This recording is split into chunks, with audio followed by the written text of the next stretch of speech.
খুব শীঘ্রই একটি নতুন ছবি আসতে চলেছে যার নাম হলো বেলাইন, এবং তারই ডিরেক্টর আমার পাশে দাঁড়িয়ে আছে। কেমন আছো বলো? খুব ভালো আছে।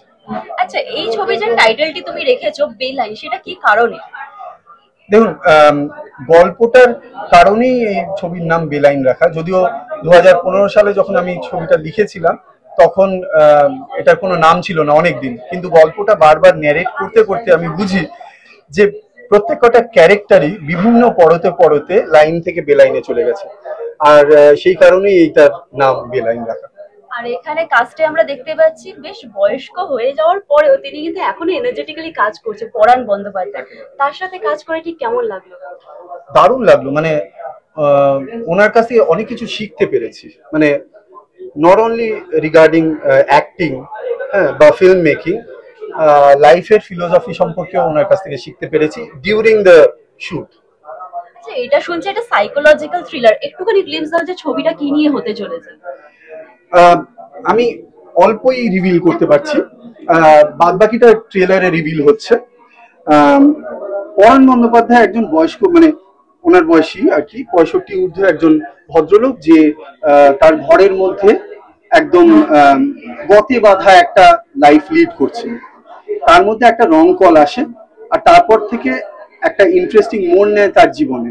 একটা সাইকোলজিক্যাল স্পেসে গোটা ফিল্মটা চলে, যেখানে আই ক্যান অ্যাসিওর ইউ 1 মিনিটের জন্য কাউকে আমি বোর হতে দেবো না। এখানে কি রোম্যান্সটা কোথাও খুঁজে পাওয়া যাচ্ছে এই গল্পে? প্রচন্ড রকমের রোম্যান্স রয়েছে, এবং রোম্যান্সের প্যারালালি প্রচন্ড রকমের টক্সিসিটিও রয়েছে। মানে রোম্যান্সের মধ্যে যে টক্সিসিটি আজকে জেনারেশনের মধ্যে রয়েছে, সেটাও কিন্তু তুলে ধরা হয়েছে। ধন্যবাদ, কথা বলে খুব ভালো লাগলো। Thank you so much. Thank you. সবার প্রথমে বলো, সত্যি কি হ্যাপি টু ডিস্টার্ব?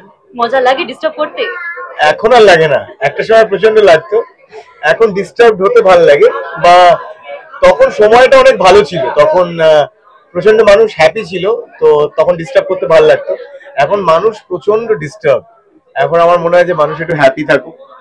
আর মাথার উপরে কি সেই প্লেনটা উড়ে যায় যেটা উড়তো একটা টাইমে? এয়ারপোর্টের পাশে বাড়ি, মাথার উপর দিয়ে ওড়ে, সাইড দিয়ে ওড়ে, খাটের তলা দিয়ে ওড়ে, স্কুটার চালাচ্ছি আমাকে ওভারটেক করে চলে গেল, এরকমও হয়।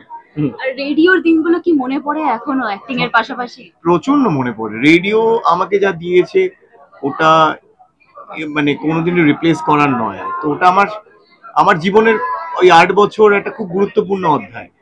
তো ওটা যাই করিনি আমি, ওটাকে কোনোভাবে কিছু দিয়ে রিপ্লেস করা যাবে না। এবার যদি বেলাইনে চলে আসি, বেলাইনের কিন্তু সেই পোস্টারে যখন আমরা দেখতে পাচ্ছি একটা টেলিফোন, সেই সংক্রান্ত কিছু, এবং তুমি বলছো যে তুমি নাকি একজন খেলোয়াড়, সেটা একটুখানি বলো। টেলিফোনের ব্যাপারটা তো বলা হয়েছে যে বেলাইন যে একটা একটা ক্রস কানেকশন হয়ে যায়, একটা রং কল আসে, যেরকম হ্যাপি টু ডিস্টার্বে হতো। তো তারপর একটা একাকিত্বে ভোগা মানুষ, একটা বয়স্ক মানুষ, তার জীবনে কি কি পরিবর্তন আসে এবং কি হয় সেটা নিয়ে বেলাইন, যে কারণে এই লাইনটা আদতে ফোনের লাইন। আর আমার চরিত্র খুবই কম এখানে, কিন্তু খুবই মজার একটা চরিত্র। তিনি যে একটা খেলোয়াড় যে লুডো খেলে পরাণ বন্দ্যোপাধ্যায়ের সাথে। আর কিছু বলবো না, বাকিটা তাহলে রিভিল হয়ে যাবে। যখন স্ক্রিপ্টটা শুনেছিলে তোমার ঠিক কেমন লাগলো, এবং তুমি এগ্রি কেন করলে এই স্ক্রিপ্টে কাজ করার জন্য? প্রচন্ড, প্রথম কথা হচ্ছে সাইকোলজিক্যাল থ্রিলার প্রচুর হয় বাংলায়, সাইকোলজিক্যাল থ্রিলার খুব কম হয়, এবং এরকম আনকনভেনশনাল একটা সাইকোলজিক্যাল থ্রিলার, মানে তোমরা ছবিটা দেখলে বুঝতে পারবে। মানে আমি ছবিতে পার্ট করেছি বলে বলছি না। প্রথমত এরকম একটা গল্পের সাথে যুক্ত হতে পারা, এবং দ্বিতীয়ত পরাণ বন্দ্যোপাধ্যায়ের মতো মানুষের সাথে, যার আমি ফ্যান, যাকে এত ফলো করেছি, এত শ্রদ্ধা করি, তার মতো একজন মানুষের সাথে স্ক্রিন শেয়ার করতে পারা, সে একটা সিন হলেও আমি করবো। আচ্ছা, দর্শকদের জন্য তুমি কি বলবে? আপনারা বেলাইন দেখুন। বেলাইন একটা অন্য ধারার, অন্য রকমের একটা ছবি, আর ভালো লাগলে আপনারা বাকিদের সাথেও শেয়ার করুন। কারণ অনেক রকমের বাংলা ছবি আসে, কিন্তু এরকম বাংলা ছবি আমার মনে হয় খুব ব্যতিক্রমী একটি বাংলা ছবি। আপনারা দেখুন, এবং পরাণদার একটা খুব অন্য রকমের কাজ, আপনারা অবশ্যই দেখুন। এরকম চরিত্রে আপনারা এর আগে পরাণ বন্দ্যোপাধ্যায়কে দেখেননি, এমনকি শ্রেয়া তথাগতকেও আপনারা দেখেননি।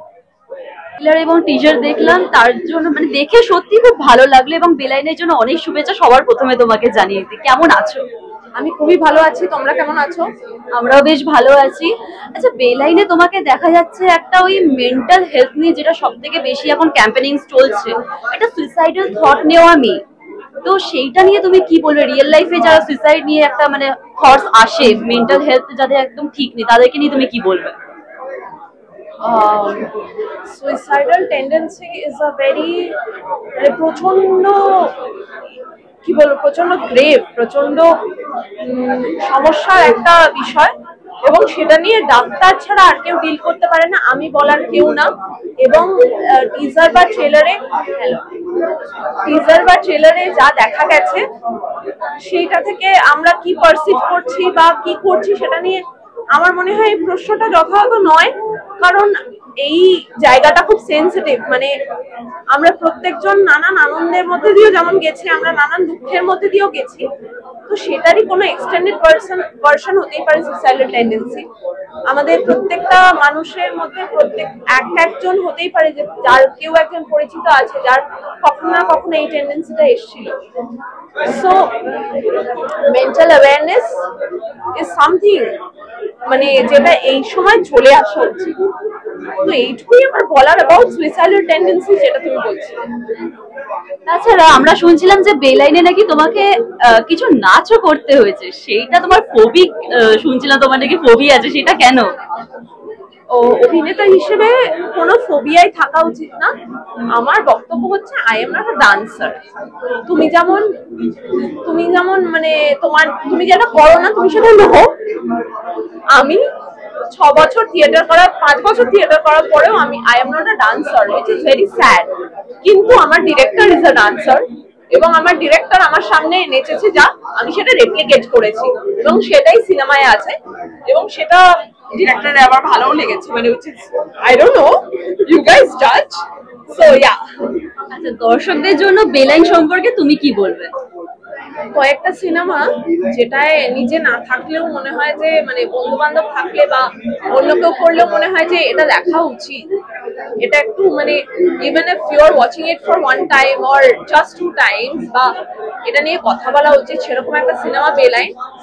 I would ask all of you guys individually যে মানে beyond work you should go and watch the film because it's really something very rich.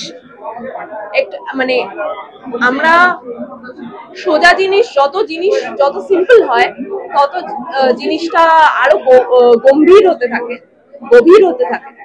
তো সেই জিনিসটা নিয়ে আমরা কতটা আর এই যুগে ডিল করতে পারছি, তো সেরকম একটা সিনেমা পেলাই আমাদের সবার গিয়ে একটু দেখা উচিত। ভালো কাজ।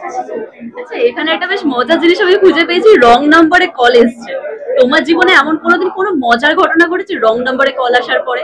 আমার তো রং নাম্বারে when I was in my teens 16 17 আমার তো রং নাম্বারে আমি ইচ্ছে করে ফোন করতাম এবং আমার প্রথম যে লাইক প্রপার একটা there was 1.5 years of dating this guy, সেটা রং নাম্বারে কল করে I dated this guy for 1.5 years wrong number. Thank you so much, অনেক শুভেচ্ছা বেলাইনের জন্য, ভালো থেকো। Thank you so much, please watch the film and let us know. টলিউডের চকলেট বয় বেশ কিছুদিন আগে জন্মদিন গেছে, সবার প্রথমে বলে দিই belated happy birthday. Thank you so much. কেমন আছো? এত সুন্দর গেছে সবকিছু, ভীষণ ভালো আছি, সুন্দর আছি, সকলকে নিয়ে আছি। আচ্ছা, বেলাইনে তোমাকে কিন্তু ট্রেলার টিজার কিছুতেই দেখানো হলো না, সেইটার কারণটা কি একটু বলো?